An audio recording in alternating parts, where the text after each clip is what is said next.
WB upper primary MAT 638/2021 Rajib Brahma মামলাটি আজকে court number 11-তে জাস্টিস তপব্রত চক্রবর্তী এবং জাস্টিস পার্থ সারথী চ্যাটার্জির ডিভিশন বেঞ্চে আইটেম নাম্বার 51-এ লিস্টেড ছিল পার্ট হেয়ার্ড ম্যাটার হিসেবে দুপুর 2টোর সময়। যথারীতি আজকে এই মামলাটি শুনানির জন্য ওঠে এবং আজকে এই মামলার গুরুত্বপূর্ণ শুনানি হওয়ার পরে সব পক্ষের শুনানি শোনার পরে বিচারপতিরা আজকে এই মামলার শুনানি কনক্লুড করলেন এবং জাজমেন্ট রিজার্ভ করলেন।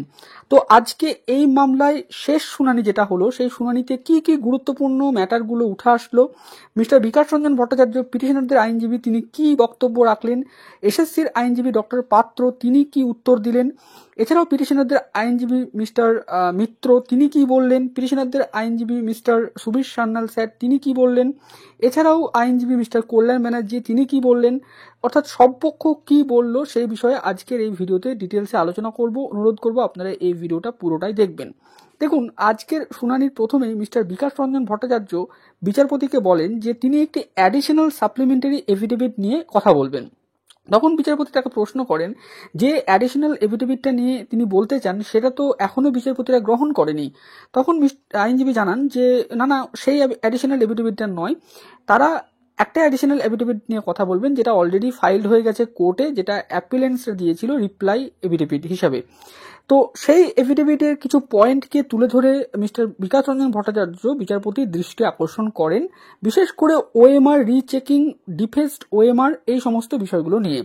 তিনি যেটা বলতে চান এই তার শুনানিতে সেটা হচ্ছে এসএসসি যে ওএমআর রিচেক করেছে তার মধ্যে তারা যে ডিফেস্ট ওএমআর পেয়েছে সেই ডিফেস্ট ওএমআর এর মধ্যে দেখা যাচ্ছে সাদা কালি ব্যবহার করা হয়েছে, হোয়াইটনার। তো এই হোয়াইটনার কারা ব্যবহার করলো? একটা ক্যান্ডিডেট সে তো আর পরীক্ষার হলে হোয়াইটনার ব্যবহার করতে পারবে না, তাহলে এই হোয়াইটনারটা কারা ব্যবহার করলো এবং কিভাবে ওএমআর গুলোকে ডিফেস্ট করা হয়েছে, কত ওএমআর ডিফেস্ট করা হয়েছে সেই তথ্যগুলোকে এসএসসিকে জানাতে হবে। এইটা নিয়ে তিনি সিরিয়াস কিছু প্রশ্ন তোলেন এবং তিনি এই নিয়ে সিবিআই রিপোর্টের একটা বিষয়কে উল্লেখ করার চেষ্টা করেন। তো বিচারপতি তাকে প্রশ্ন করেন যে এই যে আপনারা রিচেকিংটা নিয়ে প্রশ্ন তুলছেন যে রিচেকিং করা হয়েছে তার ফলে অনেক ক্যান্ডিডেট বাদ পড়েছে, তো এই রিচেকিংটাকে যদি আমরা বাদ দিই, অর্থাৎ যদি এই রিচেকিংটা না হয় তাহলে তো এই সমস্ত ক্যান্ডিডেটগুলো আর বাদ যাবে না, তাহলে তো আপনাদের আর কোনো সমস্যা নেই এই প্যানেলটার মধ্যে, তাহলে তো আর কোনো সমস্যা নেই। বিকাশ রঞ্জন ভট্টাচার্য তখন বলেন যে এই রিচেকিং করা হয়েছে কোর্টে আসার পরে, আগে কেন করা হয়নি? এর মানে গোটা পদ্ধতির মধ্যেই গলদ আছে। এই যে যেভাবে রিচেকিং করা হয়েছে, যেভাবে যে বিভিন্ন বিষয়গুলো বেরিয়ে এসছে, তো সবকিছুই তার মানে কলুষিত হয়ে গেছে। এখানে আর্টিকেল 14 ভায়োলেশন হচ্ছে এবং কোর্টের এই বিষয়টা দেখা উচিত। তো বিচারপতি তখন মিস্টার ভট্টাচার্যকে প্রশ্ন করেন যে তাহলে আপনি কি বলতে চাইছেন যে এন্টার প্রসেসটাই হচ্ছে টেন্টেড, অর্থাৎ কলুষিত? তখন আইনজীবী বিকাশ রঞ্জন ভট্টাচার্য বলেন যে হ্যাঁ মিলর্ড, এই পুরো প্রসেসটার মধ্যেই কিন্তু ডিফেক্ট রয়েছে। এবং তিনি অন্যদিকে একটি বিষয় বলেন যে এই যে ডিফেস্ট ওএমআর এটা আসলে কি, কত OMR defaced, by hmm, by what purpose, কারা এই ওএমআর গুলো ডিফেস্ট করেছে। এবং সবসময় দেখা যাচ্ছে যে চাকরি প্রার্থীরা কোর্টে এসেছে তারপর কোনো না কোনো ভুল বেরিয়ে এসেছে। তো স্বশাসিত সংস্থা এসএসসি তখন এটা স্বীকারও করেছে যে তারা এই ভুলটা করেছে।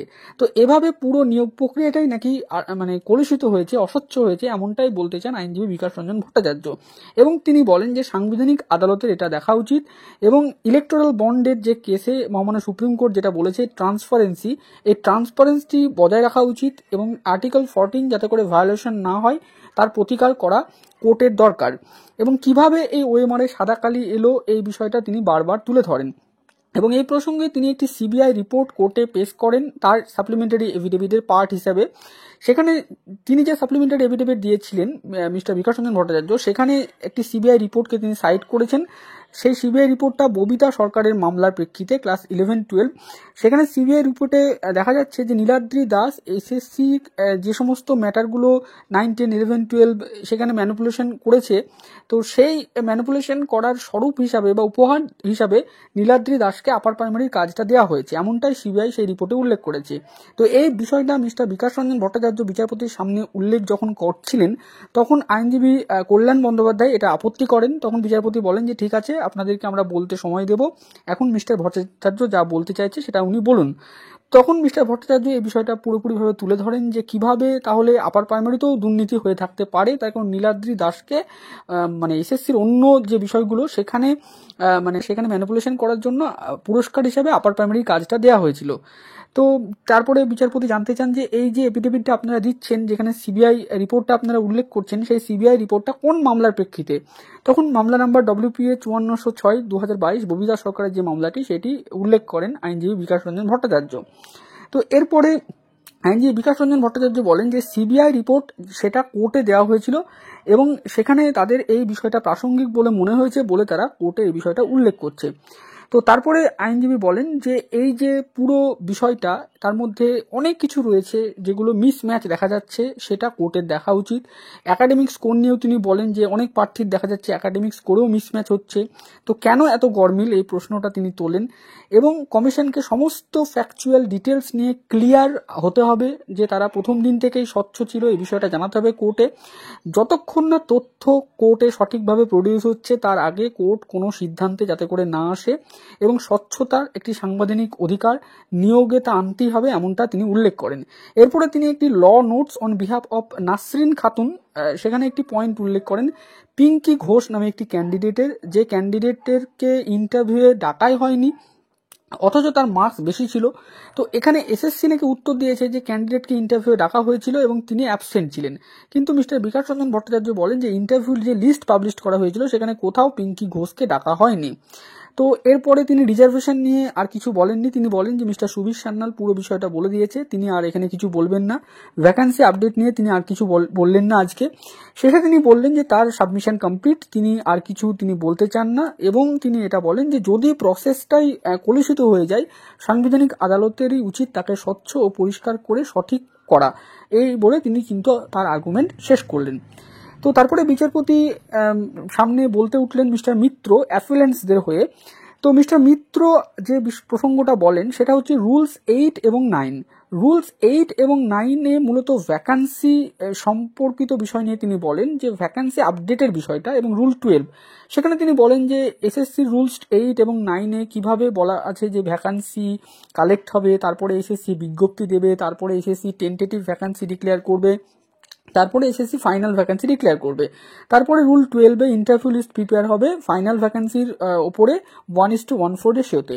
কিন্তু এখানে তার যেটা অ্যালিগেশন সেটা হচ্ছে এসএসসি ফাইনাল ভ্যাকান্সি পাবলিশ করেনি, তার ফলে যে ইন্টারভিউ লিস্টটা পাবলিশ হয়েছে সেটা ফাইনাল ভ্যাকান্সি থেকে নয়, অতএব ওই ইন্টারভিউ লিস্টটা কিন্তু সঠিক নয়, বা ওই ইন্টারভিউ লিস্টটা ডিফেক্টিভ লিস্ট, এমনটাই তিনি দাবি করেন। এবং তার মতে যে ভায়োলেশন করা হয়েছে রুল 83B, অর্থাৎ ফাইনাল ভ্যাকান্সি পাবলিশড এখানে হয়নি, তার কারণ 5000 ভ্যাকান্সি যেটা অ্যাডিশনাল ভ্যাকান্সি তিনি বলেন সেটা অ্যাড হওয়ার কথা, সেটা অ্যাড হয়নি, এবং সেটা যাতে করে অ্যাড হয় এমনটাই বিচারপতির কাছে তিনি সাবমিশন রাখেন।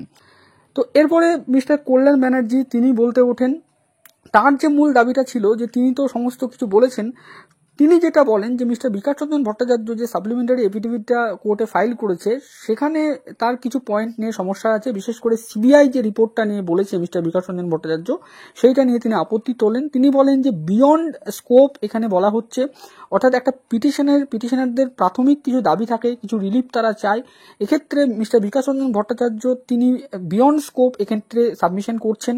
সিবিআই যে ম্যাটারটাকে কানেক্ট করা হচ্ছে সেটা কোনোভাবে আপার প্রাইমারি ম্যাটারের সাথে কানেক্টেড নয়, সেটা 11, 12, 19-এর একটি কেস, সেখানে সিবিআই রিপোর্ট প্রডিউস করা হয়েছিল, সেই ম্যাটারের সাথে আপার প্রাইমারিটাকে অযথা কানেক্ট করা হচ্ছে।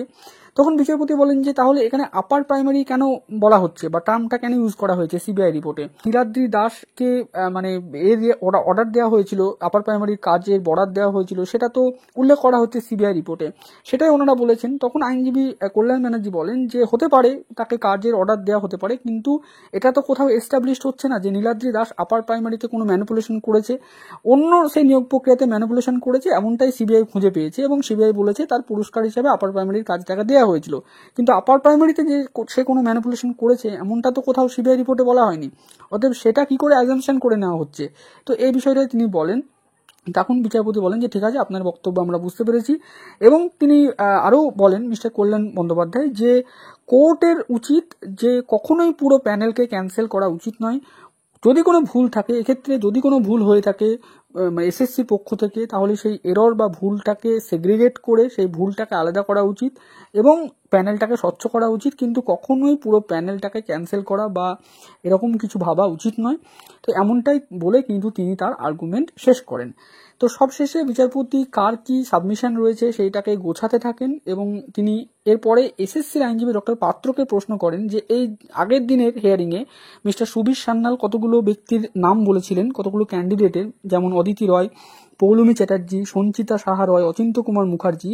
তো এরা ইন্টারভিউ ডাক পাওয়ার পরেও কেন এদেরকে বাদ দেওয়া হয়েছিল, তো সেইটা তিনি জানতে চান এসএসসির আইনজীবীর কাছে। এবং পিঙ্কি ঘোষ নামে একজন ক্যান্ডিডেট, যেটা মিস্টার বিকাশ রঞ্জন ভট্টাচার্য আর্গুমেন্ট করেন যে তাকে নাকি ইন্টারভিউ ডাকাও হয়নি, অথচ তার মার্কস বেশি ছিল, এবং এসএসসি জানাচ্ছে যে তাকে ইন্টারভিউ ডাকা হয়েছিল এবং সে নাকি অ্যাবসেন্ট ছিল। তো এই দুটো বিষয়ের ক্ল্যারিফিকেশন আজকে বিচারপতি এসএসসির আইনজীবীর কাছে চান। তো এসএসসির আইনজীবী ডক্টর পাত্র প্রথমেই যেটা মিস্টার ভট্টাচার্য হলফনামা দিয়েছেন আজকে তার বিরোধিতা করেন এবং মিস্টার কল্যাণ ব্যানার্জি এই হলফনামার বিরোধিতা করে যা যা বললেন সেটাকেই তিনি অ্যাকসেপ্ট করলেন এবং তিনি বললেন যে টেটের ওএমআর যেটা নিয়ে বলা হচ্ছে যে সেটাকে নাকি ম্যানিপুলেশন করা হয়েছিল ইভ্যালুয়েশনের সময়, কিন্তু টেটের ওএমআর ইভ্যালুয়েশন তো 2015 সালেই হয়ে গেছিল এবং 2016 সালের পরে মানে তো এটা বলা হচ্ছে যে আপার প্রাইমারি কাজ দেওয়া হয়েছিল নীলাদ্রি দাসকে, তো সেটা তো তাহলে আগেই ওএমআর ইভ্যালুয়েশন হয়ে গিয়েছিল, এমনটাই তিনি বলতে চান যে তাহলে কিভাবে ওএমআর ম্যানিপুলেশন করা হলো, যেটা মানে আর্গুমেন্ট করা হচ্ছে পিটিশনারদের পক্ষ থেকে। এরপরে তিনি বলেন যে যে ক্যান্ডিডেটের নাম বলেছিল মিস্টার সুবীর সান্যাল, যে অদিতি রয়, পৌলমী চ্যাটার্জি, দুজন ক্যান্ডিডেট তারা ইন্টারভিউ ডাক পেয়েছিল, কিন্তু তারা 74 জন ক্যান্ডিডেটের লিস্টে পড়ছে যাদের ওএমআর ডিফেস্ট এবং যাদের মার্কস মিসম্যাচ করছে।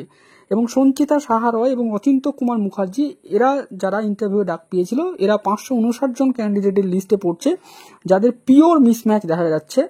তো এক্ষেত্রে বিচারপতি প্রশ্ন করেন যে তাহলে এরা 1463 জন ক্যান্ডিডেট যেটাকে আপনারা রিইভ্যালুয়েশন করে বাদ দিয়েছিলেন প্রাথমিকভাবে, তো তার মধ্যে থেকে কিছু ক্যান্ডিডেটকে আপনারা নিয়েছিলেন, তারপরে কিছু ক্যান্ডিডেটকে আপনারা বাদ দিয়েছিলেন, তো তাদের মধ্যে তাহলে এই প্রার্থীরা পড়ছে। তখন ডক্টর পাত্র বলেন যে হ্যাঁ এদের মধ্যেই পড়ছে এবং বিচারপতি জানতে চান যে তাহলে আলটিমেটলি কতজন ক্যান্ডিডেট তাহলে বাদ পড়ছে ফাইনাল মেরিট থেকে ইন্টারভিউ ডাক পাওয়ার পরে। তখন ডক্টর পাত্র জানান যে 74 জন হচ্ছে ডিফেস্ট ওএমআর এবং 559 জন হচ্ছে পিওর মিসম্যাচ, মোট 633 জন লেফট আউট হয়েছে ফাইনাল মেরিট প্যানেল থেকে ইন্টারভিউ ডাক পাওয়ার পরে। তো বিচারপতি বলেন যে তাহলে এই 1463-র মধ্যে 633 জন বাদ পড়েছে, আপনাদের তাহলে টোটাল ভ্যাকান্সি কত? তখন আইনজীবী জানান, অর্থাৎ এসএসসির আইনজীবী, যে 14,339 জন তাদের টোটাল ভ্যাকান্সি এবং কতজন মেরিট লিস্টে আছে বিচারপতি এটাও জানতে চান। তখন আইনজীবী জানান যে 13,333 জন রয়েছে তাদের মেরিট লিস্টে। তখন বিচারপতি ক্যালকুলেশন করে দেখেন যে তাহলে 1006টা ভ্যাকান্সি তাহলে ফাঁকা থাকছে। তো বিচারপতিরা এবার নিজেদের মধ্যে একটু আলোচনা করেন। তো এরপরে বিচারপতি বললেন যে কারোর কি আর কিছু বলার আছে, তো আর কেউ কিছু বললেন না। তখন বিচারপতি বললেন যে তাহলে আমরা জাজমেন্ট এবার রিজার্ভ করব। ঠিক তখনই মিস্টার সুবীর সান্যাল তিনি তার যে ক্যান্ডিডেটদের বিরুদ্ধে এসএসসি বলল যে যাদের ওএমআর মিসম্যাচ, যাদের ওএমআর ডিফেস্ট, তখন তিনি বলেন যে এই সমস্ত ক্যান্ডিডেট এরা 14,052 ক্যান্ডিডেট যাদেরকে ইন্টারভিউ রাখা হয়েছিল প্রাথমিক পর্যায়ে তাদের মধ্যেই এরা ছিল এবং এরা ইন্টারভিউ দিয়েছিল প্রত্যেকে, কিন্তু তার পরবর্তীতে এদেরকে রিইভ্যালুয়েশন করে বাদ দেওয়া হয়েছে। তো এরপরে এসএসসির আইনজীবী ডক্টর পাত্রর সাথে মিস্টার সুবীর সান্যালের কিছু মানে আর্গুমেন্ট হলো কোর্টে। তো তার পরেই মিস্টার ফিরদৌস শামীম তিনি শুভঙ্কর নায়েক নামে একজন ক্যান্ডিডেটের কথা বিচারপতির সামনে উল্লেখ করলেন। তার যেটা বক্তব্য সেটা হচ্ছে এই যে শুভঙ্কর নায়েক তিনি ইন্টারভিউ ডাক পাননি এবং তার যে মার্ক সেটা লাস্ট ইন্টারভিউর যে ক্যান্ডিডেট তার থেকে বেশি ছিল। তো তিনি টেট 2011, টেট 2015 দুটো টেটই পাস করেছেন এবং টেট 2015-তে যেহেতু তিনি হায়ার মার্কস পেয়েছিলেন তার জন্য সেটা দিয়েই তিনি ফর্ম ফিল আপ করেছেন, অর্থাৎ মিস্টার শুভঙ্কর নায়েক। তারপরে তাকে মানে টেট 2015-তে ডাক পাওয়ার পরে প্রথমে যখন মেরিট লিস্ট তৈরি হয় সেই মেরিট লিস্টে তিনি ছিলেন, পরবর্তীতে যখন ফার্স্ট ফেজ যেটা ইন্টারভিউ লিস্ট পাবলিশ বা প্রিপেয়ার করা হয় তখন সেখানেও তিনি ছিলেন, এসএসসি যেটা উত্তর দিয়ে জানায়। তারপরে তাকে জানানো হয় যে সে নাকি টেট ফেল করেছে 2015-র। তাহলে এই যে সে টেট ফেল করেছে এই বিষয়টা নিয়ে প্রশ্ন তোলেন যে কেন তার ওয়েমার্কে রিচেক করা হলো বা এটা, বা তাকে যদি সে টেট ফেল করে থাকে তাহলে 2011-র যে ওয়েমার তার রয়েছে বা যে নাম্বার রয়েছে সেখানে তাকে করে আবার নতুন করে ফর্ম ফিল আপ করতে সুযোগ দেওয়া হয় এমনটা। তো এই বিষয়ে ডক্টর পাত্রর কাছ থেকে জানতে চান বিচারপতি যে এই যে ম্যাটারটা বলছে মিস্টার ফিরদৌস শামীম, এটা নিয়ে আপনারা কি বলবেন। তখন ডক্টর পাত্র জানান যে এই যে শুভঙ্কর নায়ক, সে 2015 টেট নিয়ে ফর্ম ফিল আপ করেছিল, কিন্তু 2015 টেট যখন ভেরিফাই করা হয় নাম্বার, তখন দেখা যায় যে সে 2015 টেটে ফেল করেছে। তো 74 জন যে ডিফেস্ট ওএমআর এর ক্যাটাগরি রয়েছে সেইখানে তার নাম রয়েছে। তো বিচারপতি তখন এই বিষয়টা নোট করেন। তো এটা নিয়ে ফিরদৌস শামীম অনেক কিছু বলছিলেন, তো সেইটা আমি আর ডিটেলসে বলছি না। তো এরপরে বিচারপতি জানতে চান যে এই যে একজন ব্যক্তির কথা বলা হচ্ছে, পিঙ্কি ঘোষ নামে ক্যান্ডিডেট, যাকে নাকি আপনারা ইন্টারভিউ ডাকেননি অথচ তার নাম্বার বেশি, সেটা নিয়ে কি বলবেন। তখন ডক্টর পাত্র জানান যে তাদের লিস্ট অনুযায়ী এই ক্যান্ডিডেটকে ইন্টারভিউ ডাকা হয়েছিল, কিন্তু সে অ্যাবসেন্ট, সে প্রেজেন্ট হয়নি। তো এরপরে ফিরদৌস শামীম বলেন যে না, তাদের ক্যান্ডিডেটকে ইন্টারভিউ ডাকা হয়নি। ইন্টারভিউ যে লিস্ট পাবলিশ করেছিল এসএসসি, সেখানে কোথাও তার নাম নেই। এসএসসিকে আবার নতুন করে ইন্টারভিউ লিস্ট পাবলিশ করতে বলা হলো, যে যদি এসএসসি করে, এসএসসি দেখা কোথায় তার নাম রয়েছে। তো এরপরে বিচারপতি বলেন যে আপনারা যে ইন্টারভিউ লেটার, সেটা কি প্রত্যেকটা ক্যান্ডিডেটের বাড়ি বাড়ি পাঠিয়েছিলেন না ওয়েবসাইটে দিয়েছিলেন। তো এসএসসি আইনজীবী জানান যে তারা সেটা ওয়েবসাইটে দিয়েছিল। সমস্ত ক্যান্ডিডেট এই ফরম্যাট মেনেই ওয়েবসাইট থেকে ইন্টারভিউ লেটার ডাউনলোড করে ইন্টারভিউ দিয়েছে। তো এই ক্যান্ডিডেটটা কেন সেটা করেনি সেটা তারা বলতে পারবে না। এর যেটা ইন্টারভিউ লেটার, সেটা ওয়েবসাইটে দেওয়া হয়েছিল, এমনটাই এসএসসির আইনজীবী জানান। তো আজকের হিয়ারিংটা মোটামুটিভাবে এইভাবে সম্পন্ন হয়। সবশেষে এসএসসির আইনজীবী রিইভ্যালুয়েশন নিয়ে যেটা বললেন, যে তারা যেটা রিইভ্যালুয়েশন করেছে তার প্রধান কারণ, যখন তাদের একবার প্যানেল ক্যান্সেল হয়ে গেছিল 2020 সালের ডিসেম্বর মাসে মিসেস ভট্টাচার্যর এজলাস থেকে সিঙ্গেল বেঞ্চে, তখন মহামান্য বিচারপতি সিঙ্গেল বেঞ্চের বিচারপতিই বলেছিলেন যে সিলেকশনটাকে ফ্রেশভাবে শুরু করতে এবং সবকিছু চেক করে নিতে। তো এরপরে তারা 2011 সালে যারা টেট পাস করেছে তাদের যেহেতু সার্টিফিকেট রয়েছে, তাই টেট সার্টিফিকেট দেখে তারা চেক করেছে, কিন্তু 2015 যেহেতু টেট সার্টিফিকেট ছিল না, তাই তাদের কাছে ওএমআর যেটা ছিল সেটাকেই তারা চেক করেছে এবং সেখান থেকেই তারা এই সমস্ত ভুলগুলো পেয়েছে, সেটাই তারা উল্লেখ করেছে। এবার কোর্ট যা বলবে তারা সেটা করবে। তো বিচারপতি এরপরে আর কিছু শুনলেন না আজকের এই ম্যাটারে, তারপরে জাজমেন্টটাকে রিজার্ভ করলেন। আপার প্রাইমারি দীর্ঘ এই যে একটা মামলা, সেই মামলার 2021 সাল থেকে যেটা চলছে, 3 বছর পর 2024 সালে এসে এই মামলার শুনানি শেষ হলো, জাজমেন্ট রিজার্ভড হলো। এরপরে ডিভিশন বেঞ্চ থেকে এই মামলার জাজমেন্ট আসবে। কবে জাজমেন্ট আসবে সেটা এখন পরিষ্কার নয়। এই মামলার জাজমেন্ট অন্তত পক্ষে কিছুদিন পরে তো আসবেই। তো সেই বিষয়ে জাজমেন্ট বিষয়ে যদি কোনো আপডেট থাকে সেটা আপনাদেরকে দেবো। আপাতত আজকের যা যা আপডেট ছিল তার ডিটেলসে আপনাদের সামনে আজকের এই ভিডিওতে শেয়ার করলাম। ভিডিওটি শেষ অবধি দেখার জন্য আপনাদের সকলকে জানাই অসংখ্য ধন্যবাদ, এবং আমাদের চ্যানেলে নতুন হলে অবশ্যই চ্যানেলটি সাবস্ক্রাইব করে রাখবেন যে কোনো আপডেট পাওয়ার জন্য।